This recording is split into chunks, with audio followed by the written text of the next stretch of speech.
السلام علیکم سامعین، دنیا میں آج بھی معجزات رونما پذیر ہوتے ہیں، اور اگر آپ کو یقین نہیں آتا تو اس کی مثال وہ حادثہ ہے جو کہ چند روز پہلے رمضان شریف کے بابرکت مہینے میں رونما پذیر ہوا کہ لاہور سے کراچی جانے والا PIA کا ایک طیارہ وہ کریش کر گیا، جس میں تقریباً 99 پیسنجرز تھے، جن میں صرف 2 پیسنجر سروائیو کر سکے، بقیہ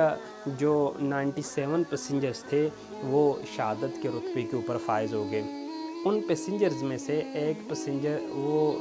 بینک آف پنجاب کے صدر تھے ظفر مسعود صاحب۔ اللہ پاک نے ان کو بہت بڑا سٹیٹس عطا کیا ہوا ہے، بڑا رتبہ عطا کیا ہوا ہے، اور یہ مخیر حضرات کی صف میں بھی پہلے نمبر کے اوپر شمار کیے جاتے ہیں۔ اب ایک ڈاکٹر صاحب ہیں، ڈاکٹر امجد ثاقب صاحب، انہوں نے ایک ٹویٹ کی کہ چند روز پہلے میں نے ظفر مسعود صاحب سے یہ درخواست کی کہ سر ہمارے پاس ایک معذوروں کا ادارہ ہے جس میں ڈسیبل بچے جو ہیں وہ تعلیم و تربیت حاصل کر رہے ہیں، تو آپ کو اللہ نے دیا ہوا ہے، آپ ایک بہت بڑے ڈپارٹمنٹ کے اور ایک بہت بڑے ادارے کے ہیڈ ہیں، تو پلیز آپ ہماری اس معذوروں کے ادارے کے سلسلے میں کچھ جو ہے مدد فرما دیں۔ تو کہتے ہیں میں بڑا حیران ہوا کہ آپ نے جو مدد فرمائی وہ بڑی غیر معمولی مدد تھی، اور آپ نے صرف یہ کہا کہ اللہ پاک میرا دیا ہوا یہ مال اپنے راستے میں قبول کرے، اور کہتے ہیں کہ چند ہی دنوں بعد ہم نے اس کا رزلٹ دیکھ لیا کہ اللہ نے ڈاکٹر صاحب کے اس ادارے میں جو ظفر مسعود صاحب نے اپنی طرف سے صدقات و خیرات کیے، اس کے بدلے میں اس PIA کے طیارے کے کریش کی صورت میں بھی اللہ رب العزت نے ان کی جان کی حفاظت فرمائی، اور اب ان کی جان جو ہے وہ خطرے سے باہر ہے۔ تو پتہ یہ چلا کہ دنیاوی طور پہ بھی اور دینی طور پہ بھی ہمارا دین اس بات کی رہنمائی کرتا ہے کہ جو صدقات و خیرات ہیں وہ ایک بندہ مومن کے جسم کے اوپر، مال کے اوپر، گھر کے اوپر نازل ہونے والی آفات و بلیات کو دور کرتے ہیں۔ اب سب سے پہلے اس کی ہم تعریف کرتے ہیں کہ صدقہ کہتے کسے ہیں، کہ وہ مال جو اللہ تعالیٰ کی رضا کے لیے اللہ کے راستے میں غرباء اور مساکین کے اوپر خرچ کیا جاتا ہے، یا کسی بھی خیر کے کام میں جو چیز خرچ کی جائے اسے صدقہ کہتے ہیں۔ اب صدقے کی 3 صورتیں ہو سکتی ہیں، یا تو صدقہ فرض ہو سکتا ہے، اس کی مثال زکوٰۃ ہے جو سال کے بعد بندہ مومن کے اوپر جو کہ صاحب نصاب ہے فرض کی جاتی ہے۔ اسی طرح دوسری اس کی جو قسم ہے وہ واجب ہے، جس طرح کوئی بندہ نظر مان لیتا ہے۔ اسی طرح جو صدقہ فطر ہے یا قربانی کے اوپر ہم جو قربانی کرتے ہیں، یہ جو صدقات ہیں یہ واجبات کے اندر شمار کیے جاتے ہیں۔ اور تیسرا جو ہے نفلی صدقات ہیں، سارا سال جو مسلمان ہیں، مخیر حضرات ہیں، کسی بھی موقع کے اوپر، کسی بھی مشکل وقت کے اوپر جو غرباء کی وہ مدد امداد کرتے ہیں، وہ نفلی صدقات کے اندر شمار کیے جاتے ہیں۔ اب 3 چیزیں آ گئیں، صدقات و خیرات اور اسی طرح نظر۔ اب ایک سوال یہ اٹھتا ہے کہ ان تینوں میں فرق کیا ہے؟ تو یہ بات آپ ذہن نشین رکھیں کہ صدقات اور خیرات یہ ایک ہی چیزیں، یعنی وہ مال جو اللہ کی رضا کے لیے خرچ کیا جاتا ہے اس کو صدقات و خیرات کہتے ہیں، جبکہ نظر کا حکم علیحدہ ہے، کسی کام کے ہونے پر کسی چیز کا صدقہ کرنے یا کسی عبادت کے بجا لانے کی منت مانی جائے، یعنی میرا کام ہو گیا میں 10 روپے اللہ کے راستے میں دوں گا، یا میرا بچہ جو ہے وہ شفا یاب ہو گیا میں 2 نفل نماز پڑھوں گا، یا 2 روزے رکھوں گا، یا اسی طرح قرآن کریم کا ختم کروں گا۔ یہ جو کوئی عبادت کی یا روپے پیسوں کی جو نظر مانی جاتی ہے یا منت مانی جاتی ہے، اس کو نظر کہتے ہیں۔ اور نظر کا حکم جو ہے وہ زکوٰۃ جیسا ہی ہے کہ اگر آپ نے کوئی چیز بطور منت یا بطور نظر جو ہے وہ صدقہ کی تو اس میں صرف فقراء اور مساکین کھا سکتے ہیں، غنی لوگ اس میں سے نہیں کھا سکتے۔ اب احادیث طیبہ ہماری اس بارے میں کیا رہنمائی فرماتی ہیں کہ رسول اللہ صلی اللہ علیہ وسلم نے فرمایا، بڑے بڑے کام نہیں، چھوٹے چھوٹے کام آقا علیہ الصلوۃ والسلام نے ارشاد فرمائے، ما من مسلم یغرس غرسا او یزرع زرعا، کہ کوئی بھی مسلمان جو ایک درخت کا پودا لگائے یا اپنی کھیتی میں بیج بوئے اور اس میں سے کوئی انسان کھا لے، کوئی پرندہ کھا لے، اسی طرح کوئی جانور کھا لے، تو یہ اس شخص کی طرف سے صدقہ بن جاتا ہے، اللہ پاک اس کو صدقے کا ثواب عطا فرماتے ہیں۔ اور دوسری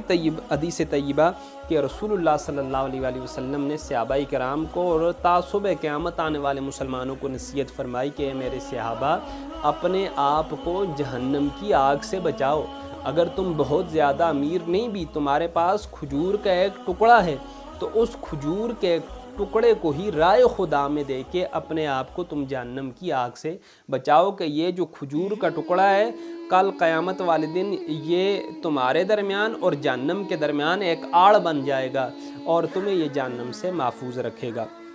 اور تیسرے نمبر کے اوپر حدیث طیبہ بخاری شریف کے اندر موجود ہے کہ رسول اللہ صلی اللہ علیہ وآلہ وسلم نے ارشاد فرمایا 7 خوش نصیب ایسے ہیں کہ کل اللہ رب العزت جن کو عرش کے سائے تلے جگہ عطا فرمائے گا، کہ یہ وہ دن ہوگا جس دن عرش کے سائے کے سوا کوئی اور سایہ نہیں ہوگا۔ رسول اللہ صلی اللہ علیہ وآلہ وسلم کی بارگاہ میں پوچھا گیا یا رسول اللہ صلی اللہ علیہ وآلہ وسلم یہ خوش نصیب کون سے ہیں جن کو اللہ رب العزت عرش کے سائے میں جگہ عطا فرمائے گا؟ تو حضور نے فرمایا سب سے پہلا شخص وہ انصاف کرنے والا حاکم، دوسرا وہ نوجوان جو اللہ کی عبادت میں نوجوان ہوا، یعنی بچپنے سے ایک عبادت کا ماحول تھا اور اسی ماحول میں وہ بڑھتے بڑھتے نوجوان ہو گیا اور ہر وقت اللہ کی عبادت اور ریاضت میں وہ مشہور رہنے والا ہے۔ تیسرے نمبر کے اوپر وہ شخص جس کا دل ہر وقت اللہ کی عبادت میں لگا ہوا ہو، خواہ وہ دنیاوی کام کر رہا ہو، خواہ وہ کھیتی باڑی کر رہا ہو، خواہ وہ نوکری کر رہا ہو، لیکن اس کا دل جو ہے وہ عبادت میں لگا ہوا ہو، یہ خوش نصیب۔ اور اسی طرح آپ صلی اللہ علیہ وآلہ وسلم نے فرمایا چوتھے نمبر کے اوپر 2 ایسے شخص جو اللہ کے لیے محبت رکھتے ہوں، اسی پر وہ جمع ہوں اور اسی پر وہ جدا ہو جائیں۔ 5ویں نمبر کے اوپر ایسا شخص جس کو کسی خوبصورت عزت دار عورت نے بلایا لیکن اس نے آگے سے کیا جواب دیا کہ میں اللہ سے ڈرتا ہوں، انا اخاف اللہ۔ 6 نمبر کے اوپر وہ شخص جو صدقہ کرے اور اپنے صدقے کو اس قدر چھپائے کہ دائیں ہاتھ سے اس نے جو صدقہ دیا ہے اس کے بائیں ہاتھ کو بھی معلوم نہ ہو کہ میرے مالک نے دائیں ہاتھ سے اللہ کے راستے میں کیا چیز صدقہ اور خیرات کی ہے۔ اسی طرح 7ویں نمبر کے اوپر کہ وہ شخص جو تنہائی میں اللہ کو یاد کرے اور اس کی آنکھوں سے آنسو بہنے لگ جائیں، یہ وہ 7 خوش نصیب ہیں جن کو اللہ کل بروز قیامت عرش کا سایہ عطا فرمائیں گے۔ اسی طرح حضرت ابو ہریرہ رضی اللہ تعالیٰ عنہ سے یہ حدیث طیبہ مروی ہے کہ رسول اللہ صلی اللہ علیہ وسلم نے ارشاد فرمایا کہ جو صدقہ کیا جاتا ہے وہ صرف حلال مال سے صدقہ کیا جاتا ہے اور اللہ رب العزت پاکیزہ مال کو ہی قبول کرتے ہیں۔ کیوں؟ کہ اللہ رب العزت جو ہے حرام مال کا جو صدقہ ہے اس کو قبول نہیں فرماتے۔ اسی طرح رحمان جو بھی صدقہ کیا جاتا ہے، خواہ وہ کھجور کا ایک دانہ ہی ہو، اللہ رب العزت اپنی شان کے مطابق اس دانے کو اپنے ہاتھ میں لیتے ہیں اور اس کی پرورش کرتے رہتے ہیں، یہاں تک کہ وہ کھجور کا چھوٹا سا دانہ وہ اتنا بڑا ہو جاتا ہے کہ وہ پہاڑوں سے بھی بڑا ہو جاتا ہے۔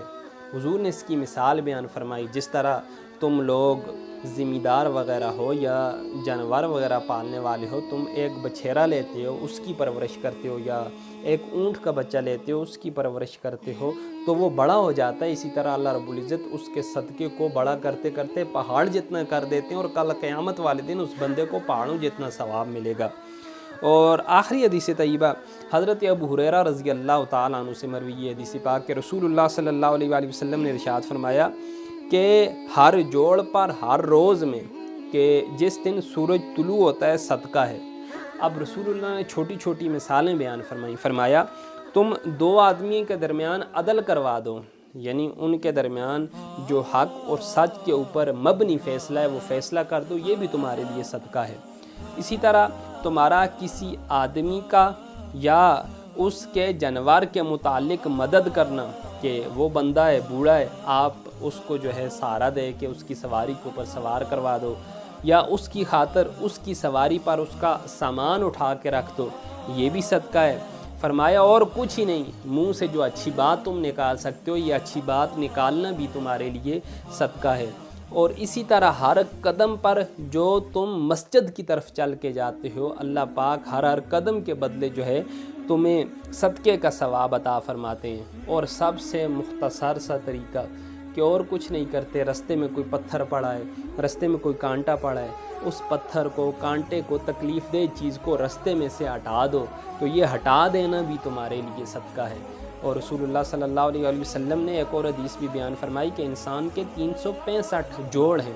اور ہر دن ہر جوڑ کے بدلے میں ایک انسان کے لیے صدقہ کرنا ضروری ہے۔ اور سب سے آسان طریقہ حضور نے فرمایا کہ وہ 2 رکعت چاشت کی نماز ادا کر لے تو اس کے تمام جوڑوں کا صدقہ ادا ہو جاتا ہے، وہ تمام بیماریوں سے،